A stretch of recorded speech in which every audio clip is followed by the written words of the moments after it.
Olá, saudações, sejam bem-vindas, sejam bem-vindos. Vamos fazer o terceiro vídeo sobre os irmãos Karamazov, romance russo, da Rússia do século XIX, Fyodor Dostoiévski, né? E este livro vai falar justamente daquele problema familiar, uma família muito confusa, família muito problemática, para dizer o mínimo, né? Então nós vamos resumir basicamente isso, é uma família problemática. Então são três irmãos ou quatro, né? Resumindo basicamente o que nós já vimos, onde nós paramos aqui, o irmão Ivan Karamazov, né, está conversando com Alexei, e o Ivan Karamazov é aquele intelectual, né, o existencialista ateu, e o Alyosha, o Alexei, é o irmão religioso, né? Está no mosteiro, né? E aí na página nós paramos aqui, ele vai voltar para o mosteiro e vai encontrar o Starets, né? Starets Zosima, é o monge, né? O monge, ele está à morte, né? Então ele vai registrar as últimas conversas, né? Tipo assim, o Sócrates, né? Antes de receber a cicuta, vai falar para os seus discípulos, né? E aí alguém vai anotar, né? O Platão está lá, vai anotar aqui a mesma coisa. Aqui nós vamos ter o Alexei, ali eu acho que vai ter essas anotações, né? Dessas conversas do monge e contando como é que ele virou monge, né, contando a vida dele, no sentido de ele perder o irmão, né, o irmão tinha um irmão que era um ateu, né, assim, mas na hora de morrer se converteu, e era um moço jovem, morreu de tuberculose, né, naquela época o pessoal morria de tuberculose, não tinha cura, né, uma doença do século, né, o mal do século, aí, ó, tuberculose, então o jovem morreu, e aí ele ficou assim meio perturbado com a morte do irmão, né, e tempos depois ele recebeu, né, assim, ele viveu, né, foi estudar como militar e tal, e aí foi tendo chamado, né, a vocação despertada para essa questão, né, do crime e castigo. Vai ter um lance do crime e castigo, ele vai conhecer um cara que é um assassino, mas depois resolve confessar o crime, né.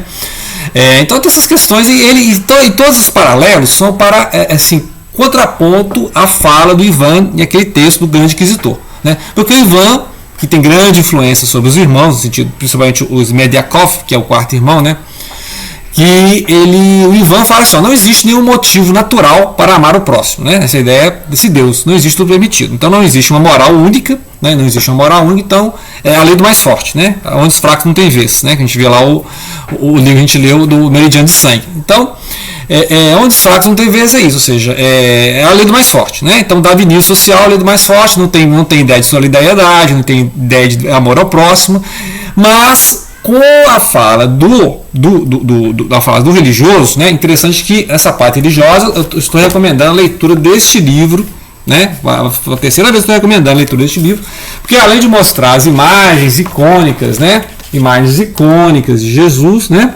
Vocês vão conhecer justamente as imagens, né?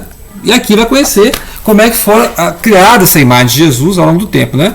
E esses aqui são os ícones usados na igreja ortodoxa, né? São vários, livros recheados de figuras, né? E fica claro, tem um material histórico também.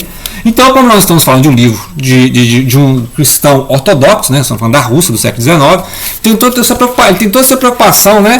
De mostrar aqui, essa outra imagem que eu separei, aqui, ó, outra imagem que eu separei. Esse livro é imenso, né? Coisa impressionante, o trabalho iconográfico, né? Imagem que ele faz, né? Interessantíssimo aqui, várias imagens, né? Poder ficar horas mostrando imagens angelicais, né? Várias imagens, né? Então é interessante, porque aí nós vamos ver o ponto de vista do Alyosha, que é o personagem principal do livro, e o Alyosha vai falar o quê? Que só né, a partir da visão do monge, né? O monge que está à morte, vai resumir a vida, e vai falar, olha, você só pode amar o próximo, ter solidariedade com o próximo, a ideia de perdão, né? Ou seja, você perdoar o próximo só por uma intervenção divina. Ou seja, né? Se esperar do ser humano que faça o bem, né? Se esperar que o ser humano faça o bem, você vai fazer o mal, né? Então né? Ou seja, só com você tendo uma ligação divina, né? Ou seja, religiosa no caso aqui, e lembrando que, né, há muitas partes aqui lembram a visão do Tolstói, né? Que parece que a vida aqui do monge também lembra muito a vida do Tolstói, né? Um nobre, serviu o exército, depois se converteu. Só que tem a diferença do Tolstói e do Dostoiévski, que eu já falei em alguns outros vídeos, né? Que o Tolstói, ele seguiu a igreja até um certo ponto, mas ele preferia o cristianismo não instituição. Ou seja, então ele não era exatamente um devoto da igreja ortodoxa. Enquanto que o Dostoiévski teve uma juventude socialista, depois ele se converteu, né? A gente já falou que a questão lá, ele foi para a Sibéria, sofreu na Sibéria, serviu o exército na Sibéria. E ele se converteu nesse ponto aí e ele passou do seguinte então a defender a Igreja Ortodoxa.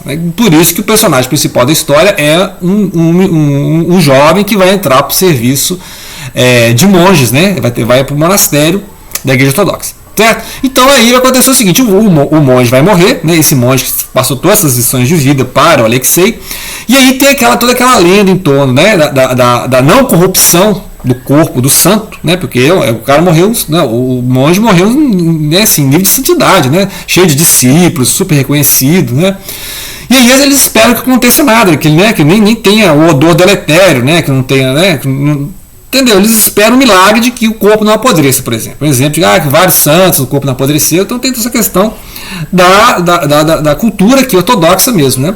Mas aí aconteceu o seguinte, que ele, pouco tempo depois que ele morreu, já, né, lá na hora do velório, né, assim, das cerimônias, o corpo já está cheirando mal, né? E aí fica aquele negócio, não, todo mundo olhando para a cara do outro, não vou falar primeiro, tá, né? Porque esperavam que o santo nem decomposse, né? Nem acontece decomposição. Muito bem, então é uma cena muito chocante para o próprio Alexei, né, que vai ver assim, a fé dele sendo abalada, né?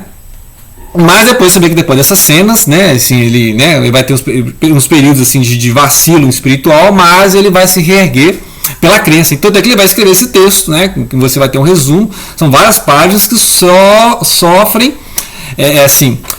servem para abater esse sofrimento dele, né? Então ele sofre muito em ver essa morte, né? A morte lá do guia espiritual, né? Prematuro, que a gente estava, né? Em velhice, mas ele sofre, né? Porque ele estava ali, né? Aprendendo a ser um monge e tal. E aí ele vai se erguer espiritualmente, tanto é que ele vai fazer essas notas, essas conversas, vai resumir a obra, a vida do monge.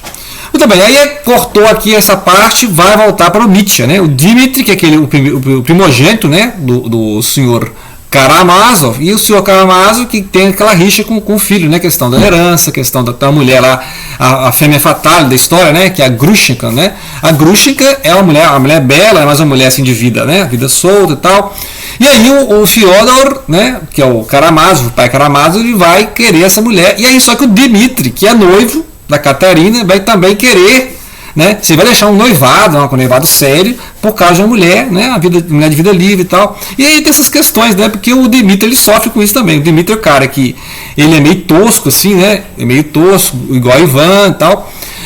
Mas ele sente culpa, né? O Ivan não sente culpa porque ele faz, moral é coisa de cristão, moral, né? Moral, invenção humana e tal. Mas o Mitya, né, ele é muito festivo, muito fanfarrão, né, igual o pai dele, assim, tal, gasta muito dinheiro, e ele, a noiva dá um dinheiro para ele aqui, ó, você vai entregar lá para minha irmã, lá em Moscou, leva o dinheiro lá para ela, 3.000 rublos. Não é que o cara pega o dinheiro e gasta na noitada, o cara vai lá para boate, gasta o dinheiro todo. Muito bem, só que enquanto ele está lá se divertindo, né, e percebendo que o mau caráter que ele é, nós vamos lembrar do Mitya lá, lembra lá voltando ao Zosima, né? Os Zosima, na hora que eles estão lá discutindo, né? Os cadeirantes e tal, o Zosima se aproxima do Mitya e o abençoa, né? Pede, né? Se reverencia, tipo assim, essa ideia de que ele vai sofrer. Então você é o homem que vai sofrer, né? Estou vendo o seu futuro, você vai sofrer. Então ele vai para o Alexei e fala assim, Alexei, ó, fique de olho no seu irmão, que o seu irmão tem todo o olhar de alguém que vai sofrer. Né? Então ele dá esse aviso para e vai mesmo, porque vai acontecer aqui uma morte, né? Ou seja, aí o Fyodor vai aparecer morto lá na casa. E aí quem que matou? O primeiro suspeito é justamente o Mitya, né? Primeiro suspeito. Aí tá lá na farra, vai chegar logo a polícia lá, vai cercar o lugar, que ó, o senhor tá preso porque seu pai morreu lá e você está ameaçando seu pai, você bateu no seu pai, você falou que queria dinheiro, etc, etc. E interessante que no início da história o Mitya não foi lá justamente pedir dinheiro, a herança, né? Que o pai não pagou para a mãe, ele pediu dinheiro. E agora está com dinheiro, sabe? Então onde é que você arrumou esse dinheiro, né? Onde é que você arrumou 3.000 rublos? Aí ele vai explicar, não, que esse foi o dinheiro que a minha noiva me passou para me entregar lá para a irmã dela e tal, eu não entreguei, eu gastei aqui. Mas ninguém acredita, né? Todo mundo está achando que ele foi lá, matou o velho e pegou o dinheiro dele. Então aí vai entrar a parte então da história que vai ser um romance policial. Porque agora nós não sabemos até aqui, né? Agora que eu já estou relendo, eu entendi a pegada. Mas quando eu li a primeira vez, assim, será que o Mitya que matou mesmo? Né? Porque ó, ele parece com dinheiro, né? Ele parece com dinheiro lá. Não tinha antes, né? Ele ameaçou o pai de morte, vive essa briga. Então ele é primeiro, morreu o velho e foi lá na porta dele, né? E ele gastando dinheiro na festa e tal. E aí, só que tem o outro irmão, né? O Ivan não foi, o Alexei não foi. Então tem um outro irmão que é o Smerdyakov. Né? Smerdyakov, ele segue muito o Ivan. Aquela discussão que o Ivan teve lá, né? De que se Deus não existe, tudo é permitido, né? Se deixa se baterem aí e tal. Então é como se ele deu uma. Ele tipo, não estou nem preocupado, né? Com essas brigas de família. Então ele dá uma permissão assim ao outro que está vendo a discussão, de que acha, então, né? Não existe nenhuma moral divina, então. Né? Eu sofri muito com esse pai também, né? Você vê que o Fyodor Karamazov aqui era um ótimo pai, né? Então a gente vê que tipo de pai que ele era. Por isso que o Sigmund Freud vai usar o livro para explicar o parricídio, né? A ideia do parricídio, essa ideia da imagem do pai, né? A humilhação dos filhos. Então tem toda essa questão e a questão psicológica também o Nietzsche, né? O Nietzsche vai analisar essa questão também da moral sem Deus, né? Então por isso que o Nietzsche e o Freud elogiam muito a obra do Dostoiévski para essa questão psicológica, existencial. Só que o Dostoiévski não está pregando o existencialismo ateu, né? A ideia do Dostoiévski é apresentar os diálogos, né? A polifonia das versões da história, como se diz, né? Ou seja, o diálogo vai mostrar várias versões da história, várias vozes estão falando, um coral. E aí, só que o objetivo do Dostoiévski aqui é falar do existencialismo cristão. Ou seja, no final, o foco aqui é mostrar a redenção do Nietzsche, se houver, vamos ver aqui a redenção do Nietzsche, né? Porque o Nietzsche já sofre com a culpa, né? Igual o Raskolnikov, né? Crime e Castigo. O Nietzsche já sofre com a culpa. A gente não sabe se cometeu ou não a morte, o assassinato do pai, né? Mas como ele sofre o tempo todo, ele fica o tempo todo se menosprezando, né? Sentindo a culpa, ele vê que ele não é um bom elemento. Mas ele fica o tempo todo com essa autoimagem, com a autocensura, né? Um superego em cima dele ali o tempo todo. Igual o Raskolnikov em Crime e Castigo, né? Ou seja, o cara cometeu um crime. Agora, peraí, eu não estou falando que o Dmitri cometeu o crime, né? Mas é como a história está nos guiando, então ele realmente cometeu o crime, porque ele está ali se arrastando de culpa. Mas, vamos lá para o final do romance, será que foi mesmo o Nietzsche que cometeu o assassinato? Né? Então é esse que está, o romance não está te falando isso não. Lá no Crime e Castigo você já sabe, né? O Crime e Castigo já te apresenta logo o assassino e vai desenvolver depois a mente do assassino, né? Aqui não, aqui você ainda não sabe quem foi, o suspeito número 1 é o Dmitri, né? E aí nós vamos ler essa história para ver, né? Tem mais um vídeo que nós vamos analisar, então, esses contrapontos. Então você tem os três irmãos, os contrapontos entre eles e como é que cada um vai reagir a essa questão, né? E quem mais vai sofrer nessa história? Justamente o Nietzsche, que vai ser então processado, né? Ele vai ser levado lá para interrogatório e no final é você mesmo esteja preso, né? E aí ele vai ser preso. Então nós vamos ver se vai surgir alguma coisa aqui que poderá livrá-lo da prisão, ou até da condenação, né? Porque, né, nessa época que tinha pena de morte. Então o Dmitri será suspeito, interrogado, processado e agora está preso, né? Então vamos ver o que vai acontecer com a vida dele. E aí aquela vida sofrida, né? Tanto é que o monge antes de morrer falou para o Alexei, olha o seu irmão, que o seu irmão tem um olhar de quem vai sofrer muito, né? Então ele já fez a profecia, você vai sofrer muito, porque o seu irmão ele é muito impulsivo, né? Ele arruma confusão rápido, né? O cara arruma confusão total, ele faz as coisas sem pensar, né? E aí ele se envolve nessas confusões, agora ele está sendo acusado, né? Então a gente assim, não sabe se tem pena dele, né? Não sabe se tem pena, porque até agora não sei se foi ele, né? Tipo assim, vamos dizer que eu estou lendo a primeira vez, né? Só no final que você vê, né, as possibilidades que não tenha sido ele. Mas aqui para a história todo mundo está acreditando, né? Ele é culpado, né? Ele não merece um minuto de perdão, um centímetro de perdão. E aí agora nós vamos ver no próximo vídeo como é que vai ser essas reações dos irmãos com relação a essa prisão, né? Agora ele esteja preso do Nietzsche, né? Que está cheio de confusão. O cara deixa o noivado, vai correr atrás do amante, o amante é o amante do pai. Né? É uma família bem funcional essa aqui, né? Família bem complicada. E o Dostoiévski gosta dessas coisas para atormentar mesmo o leitor, né? Parece que o Dostoiévski gosta dessas histórias complicadas, histórias cheias de drama, que é justamente para atormentar o leitor, né? Assim, para mexer nas feridas mesmo, que o cara faz isso, né? Então, mas eu acho interessante. E essa parte, né, da vida do monge, interessante que ele é um contraponto justamente àquelas teorias do Ivan. Por isso que está apresentado, né? Então é interessante ler as duas partes que estão no mesmo livro, né? Na mesma parte do livro, que é a do grande inquisitor e a vida e obra do monge, né? Então fiquei a dica e aguardem o último vídeo que nós vamos resumir o final, o que vai acontecer, né? O que vai acontecer nesta obra que dá um pouco de dor de cabeça, né? Dá um pouco de dor de cabeça, ok? Então grato pela atenção, não deixem de compartilhar.